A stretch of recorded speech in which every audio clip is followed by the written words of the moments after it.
Every year, new prospects enter the NBA. Some turn out to be stars, while others turn out to be busts. Usually, there would only be three kinds of results. The first ones are those who live up to all the hype and expectations. Then they are followed by those players who end up proving their doubters wrong. And then, of course, there would be those who would be literally flat out disappointments. Ironically, the trickiest part about the whole process is that we never get to know until these kids actually step on the floor and show what they can do.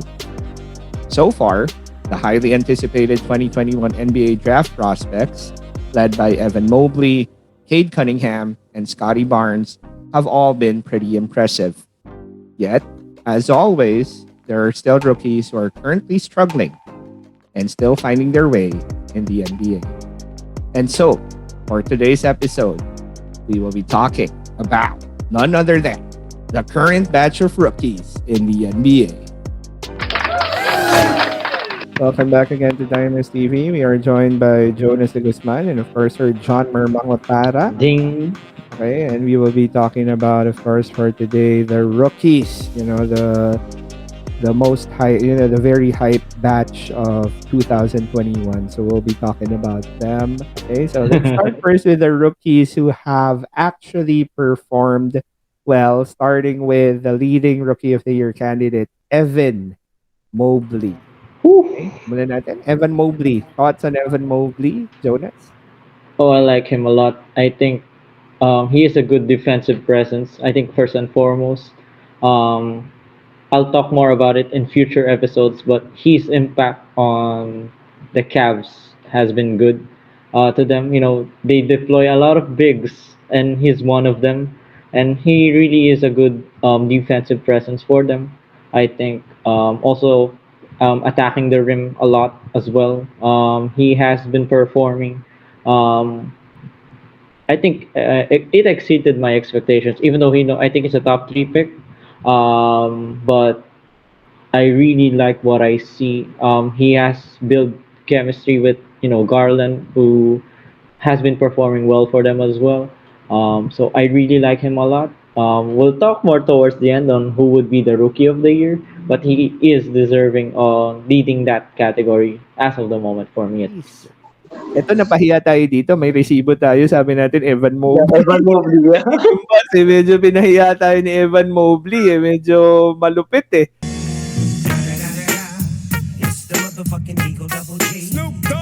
Mhm. Mukhang real deal talaga si Evan Mobley. No? Sobra.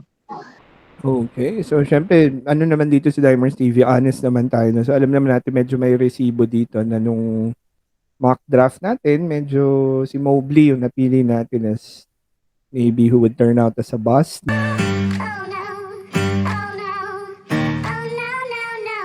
But obviously, we were wrong, no?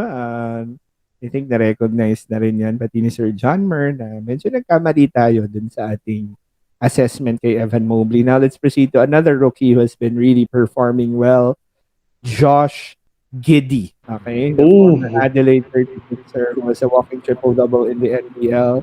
He's playing really, really well right now for the OKC Thunder. Thoughts on Josh Giddy? Quick thoughts Oh, now, Jonas? Yeah, I think he's the best rookie on the West side of the conference. Been performing well. Sometimes I'm shocked with his stats. He doesn't have any points, but he would have a double double with his rebounds and assists. So he is contributing a lot, regardless of scoring the ball. He is deserving of his spot. I think he would be all rookie first team, regardless of the record that they have. But he is performing extremely well.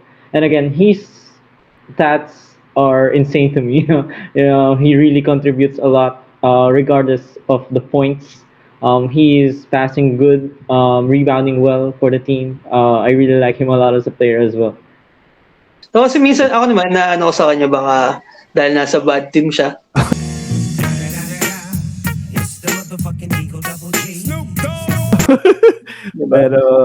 Pero magaling na mamasa talaga yung bata, sir. Yun yung marunong mamasa. Tapos ito, medyo hindi rin natin binigyan ng ng respeto. Scotty Barnes. Yeah, mga Mhm. pinahiya tayo nitong mga to eh. No? Talagang pinamukha nila sa atin na mali tayo.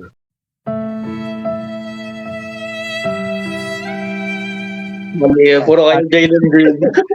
Scotty Barnes, ano naman sabi natin? Sabi mo dyan, sir, Scotty Barnes. Galing kasi taga na kumbaga in a way na buhat niya pa rin yung Toronto. 'Di ba kasi Mhm. may time na wala si Van Pascal. Vliet, si Oo. Siakam, ayan. So tagang yun kinaya niya or talagang nag-step up siya. Or parang nakikita na talagang kaya niya maging franchise player for the Raptors. Oo, 19 years old, sir, pero ang talino maglaro. Matalino maglaro yung Scotty Galing, Barnes galing. eh. Yun yung isang ano sa kanya. All-around player siya. Matalino siya. Kumbaga perfect na perfect yung pangalan niya na Scotty. No, reminds me a lot of Scottie Mhm. Pippen in that regard. Kasi kayang gawin lahat tapos matalino maglaro. No? Kasi ang haba. 'Di ba? No? Hindi natin akalain na maganda yung nangyaring yon, especially for the Toronto Raptors. But they went for Scotty Barnes. And Scotty Barnes has lived up to his name, na Scotty, playing and has a lot of Yep. flashes of the legendary Scottie Pippen himself. So, thoughts on the super all-around Scotty Barnes? Yeah, like you mentioned, the great Scottie Pippen. I think he plays all around, defensively, offensively. Um, to be honest, I think he's neck and neck with. I will talk about later, but he's neck and neck with Mobley for me for Rookie of the Year. He has been really good for the Raptors, who also is performing well, regardless of the standings. His impact was very immediate on the team. Um, these rookies that we've talked about, at least Mobley and Barnes during the initial pre-draft was, well,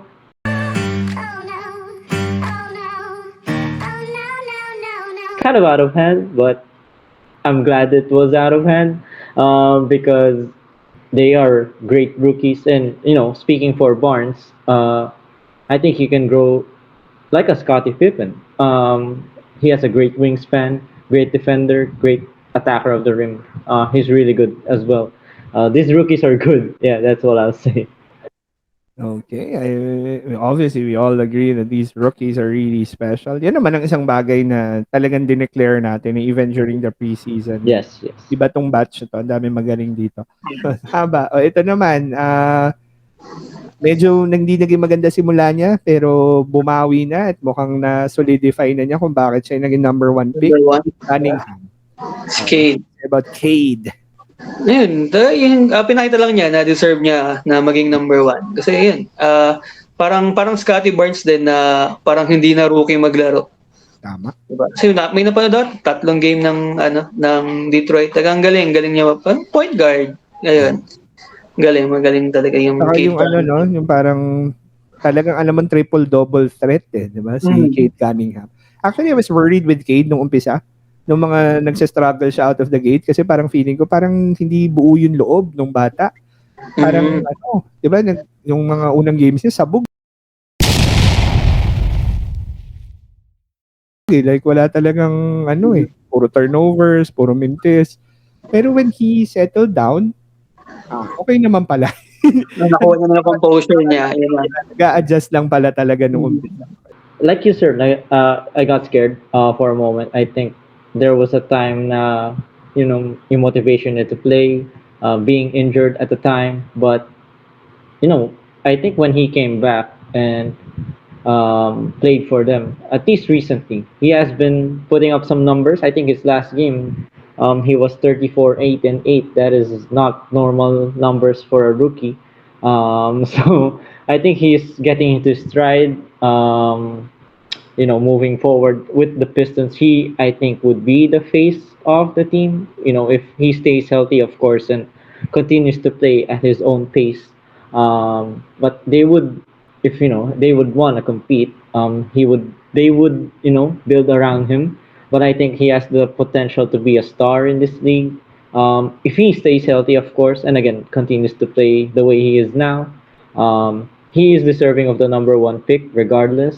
And yeah, hopefully he continues to be the same guy without the injuries. Okay, so I think those are our top four. Ay, hindi, may isa pa. Franz Wagner. O ayan, isa pa yan. Hindi na natin binabanggit yun si Franz Wagner, pero grabe din yan sa ano. Ayun nga yung biggest surprise talaga sa mga rookies para sa akin, di Franz ba? Wagner. Galing. Alam Tapos mo ang ganda that, pa in a way, nagagandaan ako sa team nila kahit nag-struggle. Maganda yung upside ng Orlando. Basta ma-maintain nila yung core na yon, parang okay na eh. oo, kasi may malaki ka, may mga Ah, gwardiya ka, may wing ka. Yung di kay ba? Franz Wagner, no, we were sorry, no, we really thought parang medyo hustle player lang siya.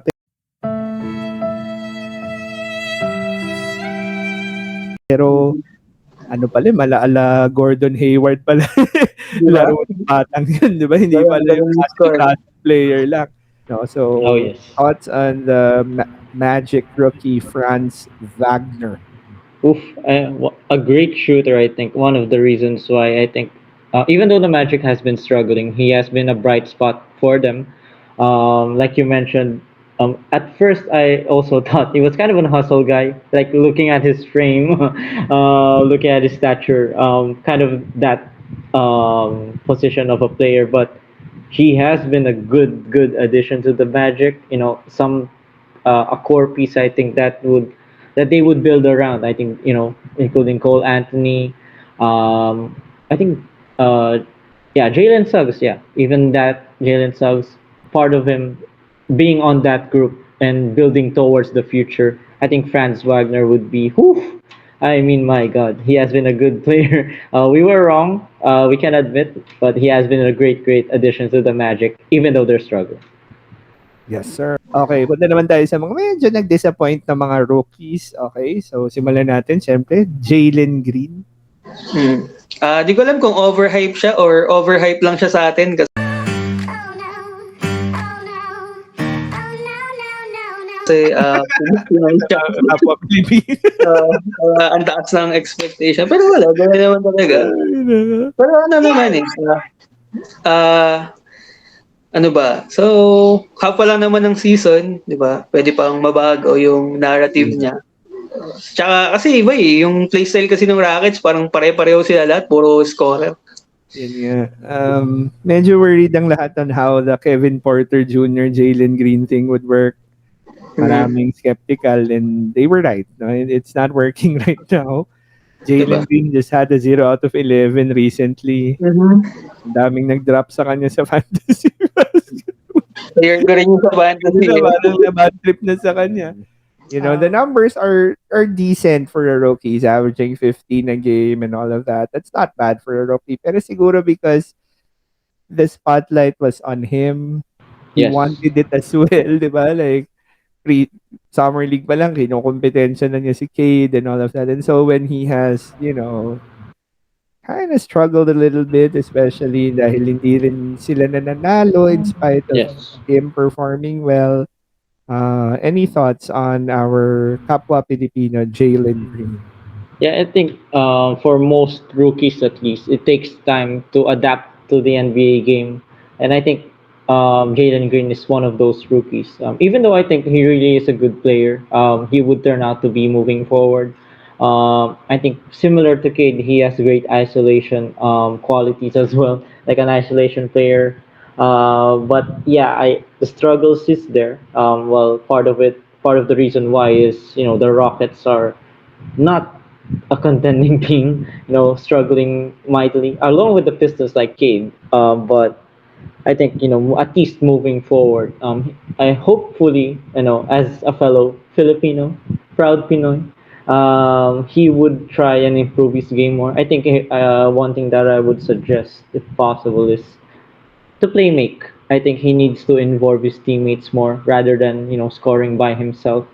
A lot of times he would try and do the isolation, and that's why I think he struggled a bit because the spotlight was on him, like you mentioned, sir. And I think even though he wanted it, I think it got into him as the season progressed. But hopefully, he would be. I think he would really turn out to be a good player. He has star potential off the court, hopefully on the court as well.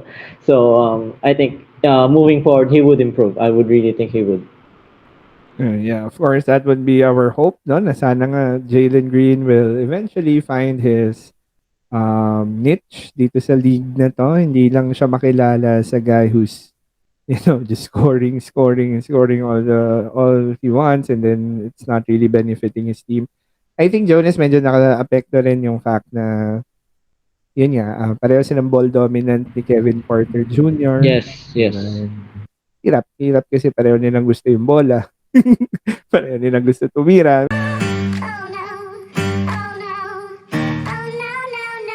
Medyo mahirap nga naman, parang tuloy papalitan lang sila. Isa pang medyo, hindi rin obviously, medyo nag-disappoint din ng konti, Davion Mitchell. Mhm. I'm not saying he's doing, okay siya, no? Okay siya maglaro, pero ang ano kasi, grabe, di ba? Yung hype din kay Davion Mitchell champion sa college, Gano'n sa champion niya. elite defender, pero parang nasapawan lang din, di ba? What can you say about Davion Mitchell? Sa kay Davion naman kasi, grabe rin kasi yung stride ni Haliburton. Kaya talagang, parang kumbaga sa Kings, si Haliburton mo na yung inaano nila. Yung pinofocus. Tapos, di ba, syempre may De'Aaron Fox sila. Kaya talagang, kasi sa position-wise, lugi si Davion. Kasi lalo na rookie siya. So, ayun. Pero siguro para sa kasi magaling siya talagang galing niya magbantay. Naman di ba? May laro Parang kapag pinanood mo siya, though he makes mistakes, pero dahil dahil rookie, di ba? Pero maayos naman siya. Parang hindi naman ako masyadong worried kay Davion Mitchell. Okay, and then of course another rookie who has kind of struggled, si Jaylen Suggs, no? So si Jaylen Suggs who went number 5 in the draft. We were very high on him as well. Pero did not start the season good at all. No, he was struggling. And then he had that injury, that wrist injury. And then when he came back from the wrist injury, medyo okay na, no? Recently nga, nadakdakan niya pa si DeMar DeRozan. The dunks. Oh my lord. Yeah. How about Jaylen Suggs, the former Gonzaga Bulldog? What can you say about him? Yeah, like we mentioned, rookies, trying to adapt to the NBA game. I remember Suggs. I think he was on the NCAA tournament. He hit that buzzer beater at the time to win the game. I think it was a Final Four. Yeah. Yes. And I think at the start of the season, also that injury that he had, I think it cost him trying to work on his game. But I think when he came back, even though the Magic is struggling, like Franz, Wagner, he would be a part of that culture at least moving forward. The young core that they have, I think Cole Anthony is leading that team to. I think they would be in a good position in a few years' time. Diba? Si Suggs. Ngayong last game niya sa Chicago, di ba? Kalaban niya Chicago. Dinakdakan niya pa si DeRozan, di ba? Grabe yun. Parang lang din. Parang siguro, parang kay Cade din, baka kailangan lang din niya ng buwelo. Tapos, ganoon din, position-wise, kasi may Cole Anthony sila. So, buti nga nakaka-adjust na siya na maging combo guard talaga. Yeah. Diba? So, yun. Sana, good for him na umaangat na yung laro niya ulit. Oo nga. Kasi nabuworry na ako. Nabuworry na ako kay Jaylen Suggs, no? Parang nakabuti pa nga na-injure siya. Medyo siguro naka-settle down siya ng konti. At napanood niya yung laro. Okay, so those are, I think we've mentioned all, hindi, may isa pa pala. No? And hindi siya disappointment, I mean, he's in a different situation. Jonathan Kominga. Ako okay sa akin si Kominga. I think he's in a very perfect situation for him kasi he can develop there with players who are established. Ibang-iba yung sitwasyon niya. Siya lang yung may pinakaiba yung sitwasyon Nasa Warriors siya. Thoughts on Jonathan Kominga? Kumbaga, yun, parang maganda nga yung position niya. In a way na talagang yung magme-mentor sa'yo, grabe, di ba? Tapos, kumbaga, pwede niyang i-pattern talaga or pwede siya mag-under talaga sa wing ni Wiggins. Diba? So, yun. Yung sa playing time, ganun talaga kasi nasa good team ka. So, adjust ka talaga doon. So, pero kung kaya niyang i-absorb lahat ng kaya niyang i-absorb, ganda magtutunan diba? Diba? And also with Kominga, we talked about it on the Warriors episode, sir. He is a good player, I think, as well. Like Zaire, he fits a lot to the system that Steve Kerr employs with the Warriors. Recently he has been getting a lot more playing time, performing well. I think against the Mavs he was over 25 points, shooting immensely well. Yesterday, he had a monster dunk. Oh, you're right. Yesterday yun Yes. eh. Yung sa Yesterday, yeah, kahapon with yun the eh. Mavs. He Yes, had yes. this monster dunk. And I think when the older guys like Steph, Clay, and Draymond, try move on to their retirement years, I think Kuminga would eventually step in along with the other young guys for the Warriors if they decide to keep him. He would be one of the faces of their franchise Oo. rather, Eh, and nakakalimutan pala Yeah. tayo. Baka sabihin, kinalimutan naman natin the 10th pick in the draft, si Zaire Williams. Playing also in a good team sa Memphis. No? And he's also, I think, perfect in the situation for Williams, him. he is good. I think, talking about him more with regards to the Grizzlies, he fits seamlessly with Ja Morant, Jaren Jackson Jr., Dylan Brooks before he got injured. I think he really is a standout athletic guy for them. They are an athletic team. I think he is a standout defender for them as well. That helps out the team, and he can shoot the ball as well. Noticing their games rather when they went on that hot streak of winning games. He has been spotting up and hitting those timely threes. I might add, and Yeah, the he, corner threes, di ba? Ano siya that doon sa corner mga three corner specifically, threes niya? yes, Doon siya yes. madalas eh. Yeah. Yeah, when most of the time when I saw that, Morant trying to drive the pass and he would be open, and most of the time it would go in, and he really is a good player that fits into their core, that their culture as well, and both of them, Williams and Kominga, have been standouts, even though they don't have the numbers to probably back that up. But the good thing for them is they're on good teams, and I think most of us, at least, I think for them, the players, they would want to win more rather than putting up some numbers, and I think that speaks volumes to how valuable they are, at least for the team that they are on as of the moment. Tama yung sinasabi na yun ni Jonas. So, dito natin nakikita yung hindi naman necessarily ang basihan lang kung magaling yung player or yung bata is kung nagpo-produce siya ng numbers. You have to also look at the situation kung nasaan sila. No, so yung sitwasyon ni Zaire Williams at ni Jonathan Kuminga, ibang-iba talaga Yes. kumpara dun sa mga ibang rookies. Okay, now let's go, Jonas, to this next part. Yung during the preseason, we had 4 rookies na pinili natin who would be the steals of the draft. Steals. Medyo, kagaya nga nasabi ko kay John Moore, medyo ano tayo, no? Medyo mababa ang batting average, 25%. 25%. Okay, so, confirm lang natin, Jonas, thumbs up, thumbs down. Jalen Johnson. We really thought this guy would be a beast, coming out of Duke, playing super well in the summer league, had all the tools. He really looked the part, no? Pero for some reason, just doesn't get any minutes at Atlanta.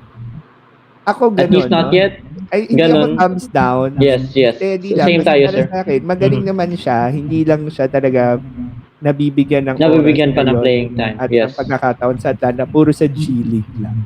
So, ganito Yes. lang ako. Ay, how about you? Yes, same tayo, sir. Kasi yun nga, yung sa Hawks kasi at this point, Dami. medyo struggle. Yeah. Medyo struggle. Pero hopefully nga, my wish at least they would try and give him playing time. Not just put him in the G League. Kasi yun nga, nagsa-struggle nga din naman sila. At least somehow, if they put him out, maybe they would get something out of him and eventually put them in their rotation. But as of the moment, wala talaga. ganun talaga tayo. The numbers would say Di natin wala. magagawang ganun kasi di naman siya, paano natin gagawin ganun? No. Kung hindi naman din siya nakakapaglaro. So, hanggang doon lang din na lang muna tayo, sir. Okay, next guy natin na pinili, number 48, Sharif Cooper, also a teammate of Jalen Johnson. Are you worried? I was very high on Sharif. Alam mo naman yung gaano ko ibida si Sharif Cooper that he shouldn't have gone that low, no? Pero he's just having a hard time, especially with his Adjusting. with his size. Doon siya pinaka nahihirapan eh. And of course, magwo-worry ka kasi of course may difference naman ng talent level sa G League versus sa NBA, di ba? Yes, yes. So baka lang baka yung galing niya ay pang G League, hindi pang NBA. Hopefully not. Uh, Sa ngayon, medyo thumbs down ako. Like, sa ngayon, hopefully not. My How about mindset you? ako. Thumbs down? Oo. Well, Pero kasi, nakatulong that he got into a situation na perfect for him. From the Pelicans, which drafted him, nalipat siya sa Clippers. The Clippers gave him a guaranteed contract. Of course, we know that he's from LA. Na-injure si Paul George and Kawhi, kagaya ng sinasabi ni John Mer. So he's really getting a good chance here, and I'm very happy that he's performing very well. Of course, we're talking about Brandon Boston Jr. Brandon Boston. You know what? He's part of the reason I think why the Clippers are still competing. I think that 35-point comeback. Woof, that is one thing That was that we can also talk about yesterday. soon. That Hapon din. a lot happened yesterday. Yeah, But yeah, hapon din. speaking more about Brandon Boston, like you mentioned, sir, nabigyan siya ng opportunity. Even though unfortunate na na injured si George, even Kawhi who's still injured, but he's given a lot more playing time for the Clippers and has been, like you mentioned, performing well for them, for Ty Lue and the crew, playing solid minutes. I do hope that when Paul George and even Kawhi comes back, and if he stays with the Clippers, they would give him more playing time still, like the same playing time that he has now, because he has been performing well for them. I think he fits to their team well, and hopefully with Kawhi and Paul George coming back soon, they would integrate him more as well because he is a standout player for them, and he is having a good rookie season compared to the others on the draft board at least. Yeah, and it just shows that even if hindi pwedeng gawing basehan lang yung naging one and done season mo sa college. We all know that Brandon Boston coming into college was a projected top 5 pick. Yes, But yes, because he struggled in Kentucky and then he even lost his best friend Terrence Clark even before the draft. Of course, he slipped all the way to number 52. And I think this rookie season of Brandon Boston Jr., he was able to show that he really deserves, no? Na hindi siya yes, dapat yes, napunta sa second round, and he is still the guy who we all thought na a guy who has so much talent, so much potential. And I'm happy for him. He has a guaranteed deal. He's actually playing more yes, compared to yes. their first round pick, si Keon Johnson. Kian Johnson. He doesn't even play a lot, diba? So more on the G League lang din yun eh. Pero si BJ Boston, the TC is playing well. So that's definitely a thumbs up. Now, another guy went number 54. Of course, we were always, lagi naman ako may simpatsya kasi dun sa great college player, of course, wanting them to succeed as well. Pero as history would suggest, madalas the great college player ends up being just a role player in the NBA, or if not, Yes. not so good player. So si Luka Garza, si Luka Luka Garza, Garza. pinag-uusapan natin dito, the reigning National Player of the Year, who went number 54 to the Pistons. And I think we have already seen why he went number 54 and Yes. why iba yung college dun sa Sa NBA level. So, thumbs down, Jonas. Luka Garza. Yep. Pero, yeah, speaking more about it, like you mentioned nga, sir, pagdating sa mga National College Player of the Year na yan, di ko alam bakit sila nstress ako dyan minsan. Pag dumadating sila sa NBA, biglang ganun na pero well yun nga kay Luka Garza wala eh. Nakita na natin, we saw it why he is low in the draft. Yeah. Well, there's no explanation needed for to be honest. He's really having a hard time defending that one. Talagang hirap na hirap siyang bantayan yung pick and roll. Pick and roll, yes. Tapos, sa offense, minsan nakakakuha naman siya ng opportunity sa offense doon.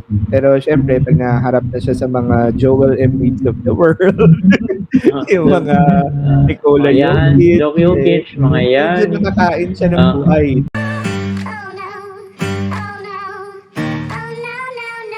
Talaga. No? And of course, it's tough, yes.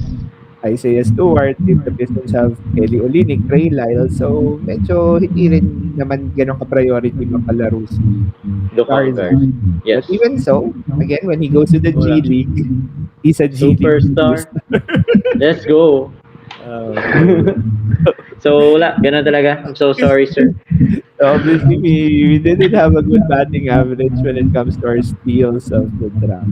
Okay? And Thank then, you, of course, Brandon Boston. at least si BJ Boss, medyo sinalba ng konti yun. Otherwise, Para hindi man lang mag 0 out of 4. ay, nako. Okay, so let's now proceed to, of course, ito na, tanongin si John Mer, tanongin din kita. Yung Rookie of the Year. Ayan. And this episode, right, by ano na? Ito na. Alam Choosing na. who. Sino na ang ating Rookie of the Year for this year? Obviously, hindi na si Jalen Ako. Green. Yeah. Pasensya na, proud Pinoy. Pero, sir, I would go with Evan Mobley. Yes, sir! Evan Mobley. Now, na-mention natin earlier, I think his impact on both sides of the ball, as well as the Cavs performing. I think they just won to the Bucks today, Yeah. like a blowout as well. So I think they're 1.5 We had a games dunk behind. on Giannis. Oh yes, I just saw it as well. It hurts my feelings.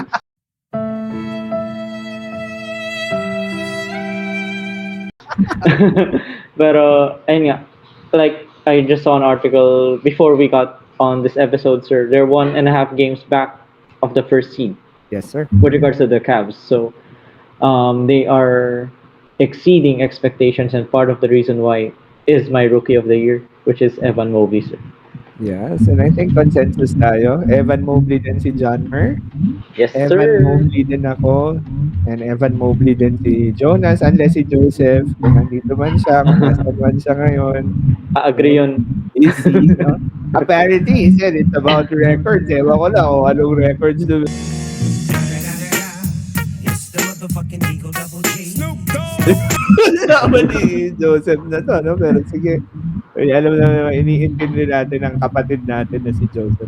Ay, sorry. So that is it for our episode on The Rooks. Again, I'm J.I. Nimes, and together with Jonas de Guzman and of course John Yes, Mer sir. Mangotara, we will again see you all on the next episode of Diamonds Number TV. Yes, sir.